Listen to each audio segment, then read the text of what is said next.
Adoma, welcome back to my channel, guys. Before I start working on the Toyota, please help me subscribe to my channel. Click that bell notification so every time I have a new video, you guys will be updated. But I'm working on a 2006 Toyota Corolla 1.8. So right now, the check engine light code is for the air fuel ratio sensor, bank 1 sensor 1. So sensor 1 is on the catalytic converter or before cat. Sensor 2 would be after cat. Come on. Now here's the current code, air fuel ratio sensor, bank 1 sensor 1. There you go, P0031. This is a very common issue on Toyota. Pending, I think pending should be the same. History is the same thing. There you go. And let me show you the data. Now I'm gonna show you the data on the air fuel ratio sensor. I'm gonna turn on the car. Go into the data.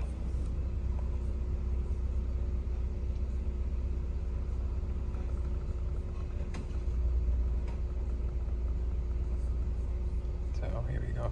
So you can see on the short-term fuel trim and long-term fuel trim, it's minusing itself out. So when it's lowered, that's mean the sensor is adding too much fuel. If it's way too high, there's a vacuum leak. But let me show you. This is with the old sensor, and then you can see the voltage on the sensor, air fuel ratio sensor, sensor 1. So when I rev it up, it should be changing. But this one's completely no response. You can see on the fuel trim too, nothing changed. Here I have my new O2 sensor right here. This is original Denso. This is the part number. So you can see Denso OEM. That's the part number. You can buy this at O'Reilly or AutoZone. It's gonna cost you around $230, but I bought it my price $120. And then for the O2 sensor, you can see here the sensor 1's on top right here where the cat is. And for the connector, you're gonna press on this tab right here, pull on this side. I have my O2 sensor socket right here, 7/8 or 22 millimeter. Put them in, and then just break it loose. There you go. Oh, come on. There you go. Ooh, it's kind of hot.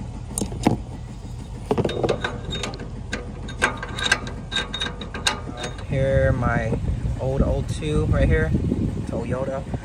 This is the part number, Toyota. If you want to buy from Toyota, I'm sure it's going to be a little bit more if you buy from Toyota. You can see that don't look good. Pretty bad. Connector's the same thing. Everything looks the same. Make sure you put anti-seize on the new one, and then just go ahead and put in the O2 sensor. Got my new O2 in already. Now I'm just gonna tighten it a little bit. So this is tight, just snug it a little bit. That's it. And then when you're here, check the O2 connector too. Make sure the pin inside is good, it's not bent, damaged. Check the wire in the back here, make sure it's not broken.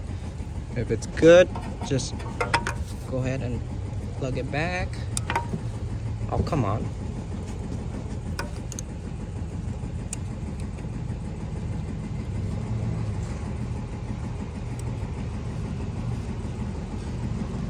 There you go. Let me show you the code again before I clear it. Current code, there you go. That's the air fuel ratio sensor code.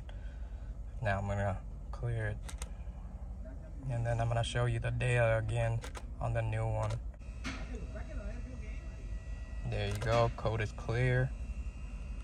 I'll turn off the car. Turn on the car, let it run. I'm gonna show you the data again.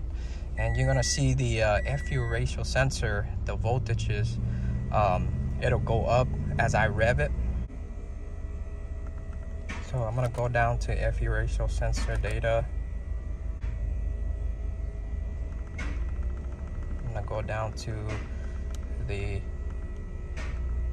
right here, Now you can see before it was stuck right here, and as I rev it, it's gonna go up. You see that? See how it goes up and drop back down to normal 3.5 volt. There you go. You can see it change, and then it dropped down when I let go of the throttle. And then you can see the short turn and long term fuel trim right here. It's perfect. See, as I rev it, it'll read all the data, and then it goes back to normal. So that is it for this video, guys. So if you guys new to my channel, please help me subscribe. If you guys have any question, comment down below. Ask me anything you want to ask me. I'll try to get back to you as soon as possible. But don't mind, I'm out. Peace.